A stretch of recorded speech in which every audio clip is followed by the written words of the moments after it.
Okay, today we're going to talk about commas in a series, when to use commas with dates and with places.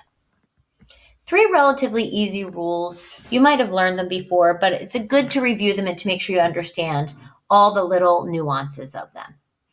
All right, so first we have commas in a series. So the first rule is that when 3 or more things, people, or places are in a series, you put a comma between each item in the list. So here's our first example. Maddie likes swimming, soccer, and basketball. Swimming, comma, soccer, comma, and basketball. It indicates 3 different activities. So this comma before the and is often referred to as the serial comma or the Oxford comma. It doesn't really matter if you remember that. What really matters is that by putting a comma here before this and, you're indicating that you have 3 different activities. Swimming, comma, soccer, comma, and basketball. Let's look at a longer list. I have lived in many towns. Cinnaminson, comma, Fairfield, comma, Marlton, comma, Dresher, comma, and Malvern.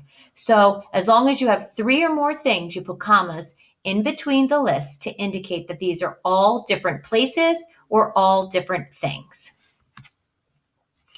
Now, if we look at a little bit more of an advanced rule, when expressions consist of a pair of words, do not separate the pair with a comma. So in this case, my 3 favorite types of sandwiches are ham and cheese, peanut butter and jelly, and turkey and Swiss. So you can see I don't have a comma before this and, because I'm not saying ham is one sandwich, cheese is another. I'm saying this is one expression, ham and cheese sandwich, right? So I have a comma here before peanut butter and jelly because this is another, and turkey and Swiss. So again, ham and cheese is one sandwich, which is why I'm not separating this expression with a comma.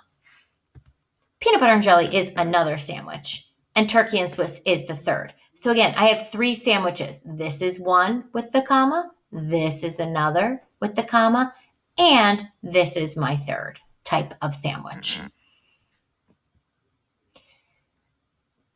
Next, we have commas within and after dates. Okay. I think most of you know this one. When dates have a month, a day, and a year, put a comma after the day. Let's go over this.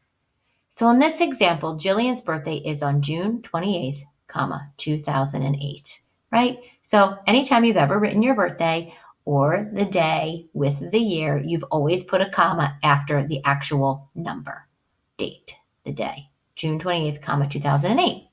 Easy.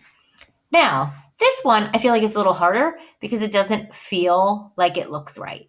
When dates have a month, a day, and a year, put a comma after the day and the year, unless, of course, it's the end of the sentence. So let's look at this example.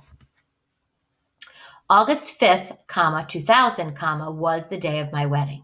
So again, it's after the day and after the year.